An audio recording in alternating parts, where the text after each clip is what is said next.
Violence forces Pakistan's government to first outlaw, then negotiate with the Tehreek-e-Labbaik Pakistan or T.L.P group, whose supporters violently occupied parts of the country, even taking security forces hostage. Imran Khan, the Prime Minister, pleaded with the group to shun violence, even saying they were all on the same side, as they believed in the finality of the last prophet of Islam, peace be upon him. What is this movement built around Islam's last prophet?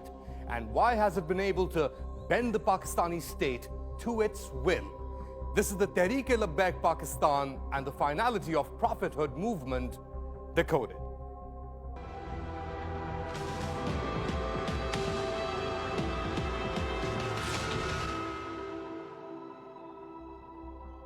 On January 4th, 2011, Salman Taseer, the governor of Pakistan's largest province, was shot 27 times by his own bodyguard, Mumtaz Qadri.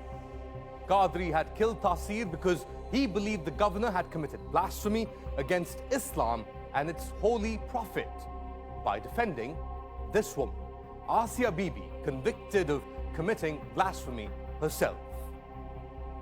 The British first introduced blasphemy laws in the subcontinent during colonial rule to control sectarian tensions.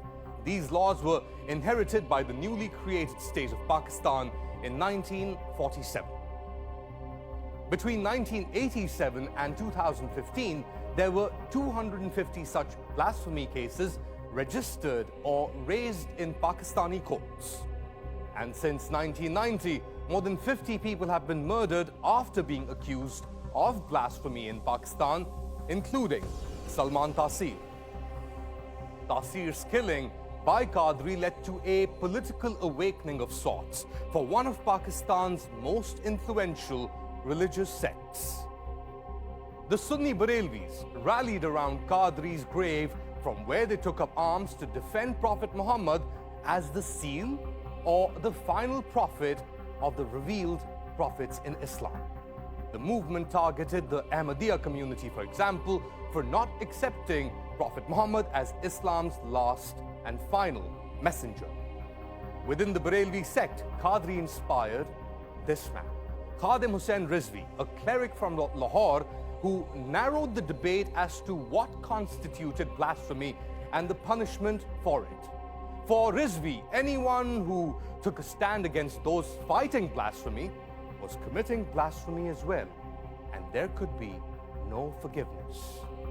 Khadim Hussain Rizvi died after contracting the coronavirus in 2020, but his son Saad Rizvi, recently detained by Pakistani authorities, has carried on the fight. And what has the state done? Well, Pakistan is in a bit of a bind, because since its inception, Pakistan's rulers have used and expanded legal definitions of what constitutes as blasphemy. And because the state has remained largely silent, blasphemy laws have gained widespread acceptance in Pakistani society. In fact, these laws have even been defended by Pakistan's current Interior Minister, Sheikh Rashid. And the courts are under pressure not to rule against blasphemy laws out of fear of being accused of the crime themselves. And that brings us to why this issue is unlikely to go away anytime soon.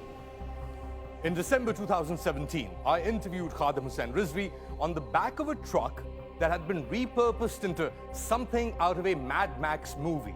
Rizvi's convoy had received a hero's welcome on its way to Lahore after laying siege on the capital Islamabad for weeks.